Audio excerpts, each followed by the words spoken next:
Hello everyone, welcome to my language myth and history channel. My name is Verdandi, or if you prefer Irina, and today we're going to discuss 10 Swedish expressions with animals. I hope this will be fun and informative to you. Sorry if I butcher some of these words. I'm not a native speaker, but I am giving my best. So yeah, let's start. I'm going to start with something that that's very common to hear,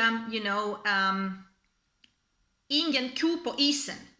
Det finns ingen ko på isen. There is no cow on the ice. No cow on the ice, so this means that, yeah, basically no worries. Yeah, finns ingen ko på isen. Yeah, it's no biggie, no trouble. Ko, a cow. Yeah. The next one I find pretty funny. Ha en gås upplockad med någon. En gås, yeah, so a goose. Upplockad, unplucked. Med någon, so with someone. To have an unplucked goose with someone might sound strange. Yeah, in English I think it would a good equivalent would be to have a bone to pick with someone. So to have a problem with someone, you know. Varför är han sur på mig? Why is he mad at me? Har han en gås upplockad med mig? Does he have a bone to pick with me? Okay. The next one is used mainly if you have a context where you want to express surprise or the fact that you have no idea what's going on. So you just say, det vet katten. Det vet katten. So the cat should know this. Alternative to this would be, det vet fåglarna. The birds should know this. I suspect it has something to do with some kind of magical powers attributed to animals, generally in folk tales. Yeah, especially cats, which have this kind of supernatural abilities in all kinds of cultures, actually, not only in the European space. All right. The next one, göra en höna av en fjäder. Göra en höna, göra, so to make, en höna, a hen, av en fjäder, out of a feather. So to turn a feather into a hen, it means what you suspect, so basically to exaggerate. Ja, det var ingenting, it was nothing. Varför måste du göra en höna av en fjäder hela tiden? Well, why do you have to make a mountain out of a molehill all the time? So in English it would be a mountain out of a molehill. In German, I think eine Mücke aus einem Elefanten machen, to make a mosquito out of an elephant. So there are a lot of metaphors you can use to express the same idea. If you have other translations for this phrase, you can write them in the comment section. I would be grateful for it. All right. The next one has to do with the fox. Ha en räv bakom örat. Ha en räv bakom örat. So to have a fox and a räv behind your ear. To be cunning, you know, to be... there's also the phrase listig som en räv, yeah, so to be cunning, like the fox, so to have an agenda, yeah, to have secret plans nobody knows about. Good. So the word to remember here would be räv, yeah, the fox. Okay. If you want to say that you're talking indirectly about something, you're not really telling it as it is, you're just beating about the bush, you can use in Swedish this phrase, gå som katten kring het gröt. Gå som katten, like the cat, kring het gröt. Gröt is like porridge, so to go around the porridge, yeah, without touching it, so basically not doing or not saying something directly. Så du bara går som katten kring het gröt. Ja, du säger inte på rak arm, du säger inte direkt, not saying it straightforwardly. All right. The next one I also find pretty funny because it has to do with horses, yeah, hästar.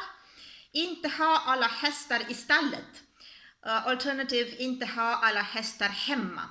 So not to have all your horses in the stables or at home, you know. This basically means that you're a bit cuckoo. There are many phrases to express this. I can also think, for example, of inte ha alla skruvar I behåll. To have a screw loose, basically. In German, einen Vogel haben, to have a bird in your head, or nicht alle Tassen im Schrank haben, not to have all the cups in the cupboard. So you can really think of many fun ways to express the same idea that, you're a bit off, you know, en lite bort. Okay. The next one I must say I find really weird. Ana ugglor I mossen. Ana, to suspect, anen, in German, it's the same word. Ugglor, ugla, that's an owl, Eule, in German. To suspect owls in the swamp, in the marsh. Okay, what do owls have to do with the marsh or with the swamp? I'm not very sure. There is an explanation that initially the expression was in Danish, ulve I mosen, something with wolves in the swamp to describe a dangerous situation, and because the two words ulv, ugla, they're pretty similar, that there might have been some corruption somewhere. I'm not that convinced, but okay, it could be something lurking in the swamp. Not necessarily owls, maybe something else. Yeah, wolves would be actually more logical, although, either way, leaving this apart. So this basically means to smell something fishy, to smell a rat, I think is in English, Ana ugglor I mossen. Okay, and speaking of owls and wolves, we also have the phrase skjuta or ylla med varnarna. Skjuta med varnarna.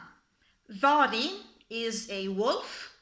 Skjuta or ylla basically means to howl, to yell, so to howl. Yeah, because we're talking about wolves. To howl with the wolves. This is something people do quite often. It basically means to just go with the pack, you know, to follow the main opinion. If you're unsure about something, I don't know, for example, etik ett mycket relativt ämne. Ethics is a very relative subject. Jag ska bara yla med varnarna. I'm just gonna, jump on the bandwagon, just go with the pack, not have my own opinion, just follow what the others say. All right. And the last one is something about a pig, but also a cat. Köpa grisen I säcken. Köpa, that's to buy, to shop. Gris, that's a pig. I säcken, obviously. Köpa grisen I säcken. Again, this might have been a corruption of another phrase, which is actually more logical. Die Katze im Sack kaufen. This is from German, to buy not the pig, but the cat in the bag. Why the cat and not the pig? Because actually merchants, a couple of centuries ago, they used to attempt to trick buyers when they wanted to buy piglets by putting a cat in the bag instead of a piglet. So that's why it was very important, to check what actually was in the bag. So it's not that bad to buy the piglet in the bag, köpa grisen I säcken, because that's what you wanted to do. It's bad if you bought the cat in the bag. That's why you also have in English, let the cat out of the bag, But either way, it is used now with the same meaning, so just to get fooled by something. Köpa grisen I säcken. All right, so we had a couple of animals here in Swedish. Let's revise them a little bit. So we had ko, the cow, gås, the goose, katten, obviously the cat, höna, the hen, räv, the fox, Häst, it's a horse. Uggla, that was an owl. Varim, that's the wolf. And gris, that would be the pig. Now, if you have interesting phrases with animals in your own languages, feel free to comment. Yeah, maybe we'll find out more interesting things. Thank you for watching and take care.